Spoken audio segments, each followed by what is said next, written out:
Selamat pagi, siang, sore, atau malam. Perkenalkan, nama saya Brian Florentino Leo. Saya adalah mahasiswa S1 Statistika Fakultas MIPA UGM dengan NIM 21473767 PA 20429. Pada video ini saya akan menjelaskan terkait peran ilmu statistika dalam pembangunan nasional. Sebelumnya, mari kita memahami terlebih dahulu seputar pembangunan nasional. Kata pembangunan didefinisikan sebagai suatu proses perubahan yang dilakukan secara terus-menerus dalam memperbaiki segala bidang kehidupan masyarakat berdasarkan nilai-nilai yang dianut di masyarakat. Jika digabungkan dengan kata nasional, maka frasa ini berarti pengamalan Pancasila yang mencakup seluruh aspek kehidupan bangsa yang diselenggarakan bersama oleh masyarakat dan pemerintah. Menurut Undang-Undang Nomor 9 Tahun 1995, masyarakat berperan sebagai pelaku utama pembangunan nasional, sedangkan pemerintah berperan untuk mengarahkan, membimbing, melindungi, serta menumbuhkan suasana yang menunjang. Pembangunan nasional juga dapat dimaknai sebagai upaya yang dilaksanakan oleh semua komponen bangsa dalam rangka mencapai tujuan bernegara.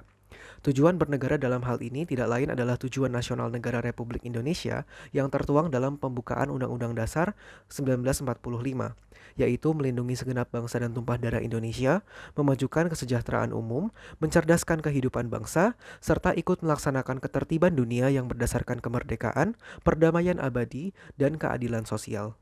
Adapun tujuan dari pembangunan nasional terbagi menurut jangka waktunya. Pembangunan nasional yang dilaksanakan dalam jangka menengah atau 1 sampai dengan 5 tahun bertujuan untuk meningkatkan taraf hidup, kecerdasan, dan kesejahteraan masyarakat untuk tahap pembangunan berikutnya. Sedangkan pembangunan yang dilaksanakan dalam jangka panjang atau 20 tahun bertujuan untuk mewujudkan masyarakat yang adil dan makmur secara merata, serta merdeka, berdaulat, bersatu, dan berkedaulatan rakyat. Pembangunan nasional dilandasi oleh 9 buah asas, yang salah satunya adalah ilmu pengetahuan dan teknologi, di mana iptek harus dimanfaatkan dan dikembangkan secara seksama dan bertanggung jawab untuk memberikan kesejahteraan kepada rakyat secara lahir dan batin. Terdapat 4 buah prinsip dalam pelaksanaan pembangunan nasional, yaitu prinsip tematik yang artinya dalam jangka waktu pelaksanaannya, suatu pembangunan nasional harus mempunyai tema yang diprioritaskan. Yang kedua adalah holistik yang artinya pembangunan dilaksanakan oleh daerah secara komprehensif dari hulu ke hilir. Yang ketiga adalah integratif yang artinya pembangunan dilaksanakan di bawah pemangku kepentingan dan sumber pendanaan yang terpadu, serta yang keempat spasial yang artinya pembangunan dilaksanakan dalam satu kesatuan wilayah atau secara terkait antara wilayah yang satu dengan yang lain.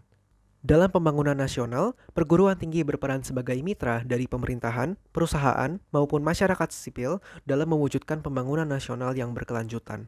Sebelum itu, mari kita mengenali pula isu-isu terkini dari pembangunan nasional di Indonesia, yaitu dari segi sumber daya manusia, ekonomi, dan juga sosial.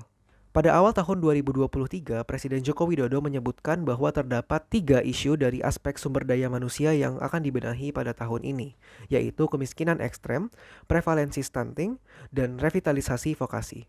Kita berawal dari kemiskinan ekstrem. Pada tahun 2022, 10,27% atau sekitar 28,33 juta jiwa penduduk Indonesia masih hidup di bawah garis kemiskinan. Proporsi tinggi berada pada provinsi-provinsi terluar Indonesia seperti Papua, Papua Barat, Nusa Tenggara Timur, Maluku, dan Aceh. Selanjutnya adalah prevalensi stunting. Stunting menurut World Health Organization dapat dipahami sebagai anak dengan perbandingan tinggi badan terhadap umur atau height to age lebih dari 2 standar deviasi dari median standar pertumbuhan anak WHO. Yang artinya, dalam bahasa yang lebih sederhana, stunting dapat dimaknai sebagai anak dengan pertumbuhan yang terhambat. Pada tahun 2022, sekitar 21,6% atau 6,64 juta jiwa balita Indonesia mengalami stunting, dan ini menjadikan Indonesia sebagai negara dengan balita stunted terbanyak di region Asia Tenggara. Yang ketiga adalah revitalisasi vokasi. Menurut Kamus Besar Bahasa Indonesia, vokasi dapat dimaknai sebagai pekerjaan yang sesuai dengan kualifikasi atau keahlian. Terdapat beberapa isu terkait dengan vokasi di Indonesia. Yang pertama, tingkat kompetensi lulusan vokasi Indonesia hanya 35% di Asia Tenggara dan 10% secara global, menurut penelitian pada tahun 2016. Yang kedua, pada tahun 2018, masyarakat berpendidikan SMK menyumbang angka pengangguran tertinggi sebesar 11,2%, yang artinya belum terdapat cukup lapangan pekerjaan untuk masyarakat lulusan SMK. Dan yang ketiga, penghargaan masyarakat secara umum terhadap lulusan vokasi, baik SMK maupun diploma, masih rendah.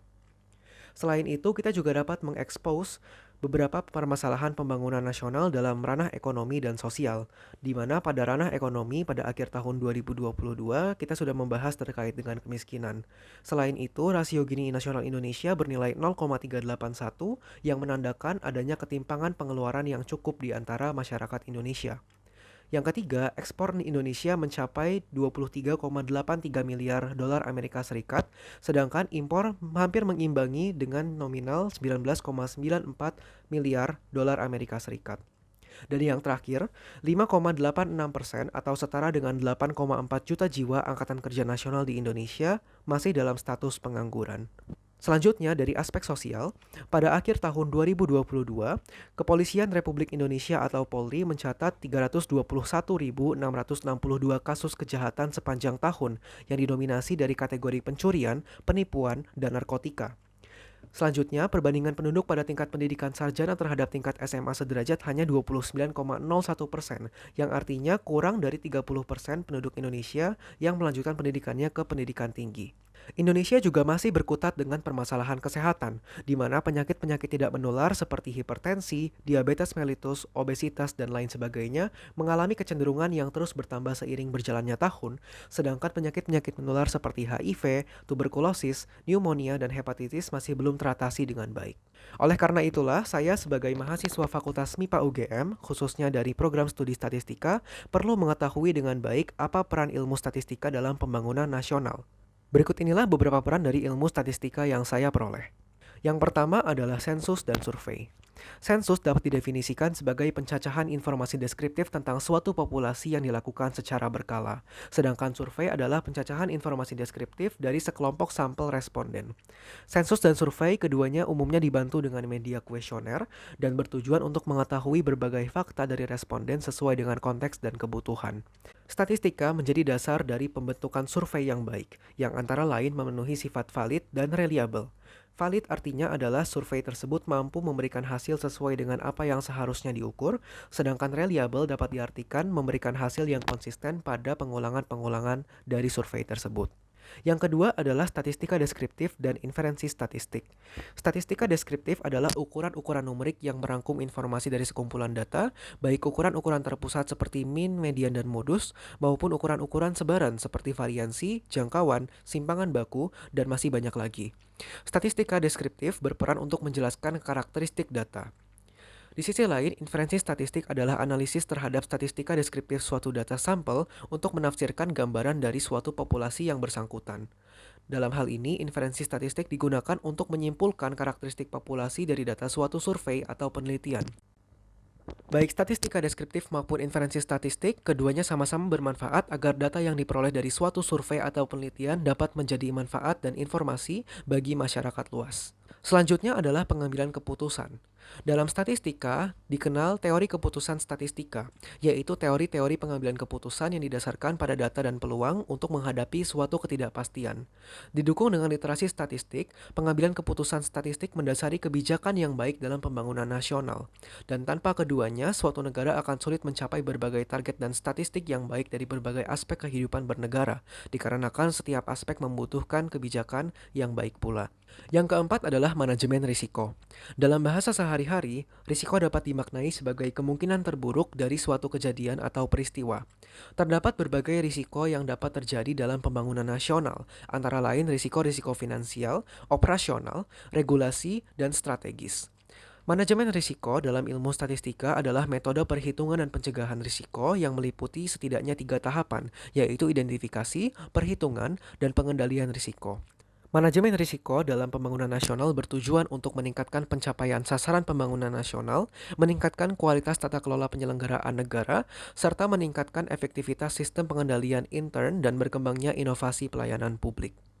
Yang terakhir adalah statistika ofisial, yaitu data statistik yang dihimpun dan diolah oleh pemerintah suatu negara. Terlepas dari semua metode statistik yang dapat digunakan, statistika ofisial adalah pusat sumber data dan berbagai informasi dari berbagai peristiwa dan aspek di suatu negara. Di Indonesia, statistika ofisial diselenggarakan oleh Badan Pusat Statistik atau BPS. Demikianlah presentasi terkait dengan peran ilmu statistika pada pembangunan nasional ini saya sampaikan. Atas perhatian Bapak, Ibu, dan Saudara, saya mengucapkan terima kasih dan mohon maaf sekiranya terdapat berbagai kekurangan dalam video ini.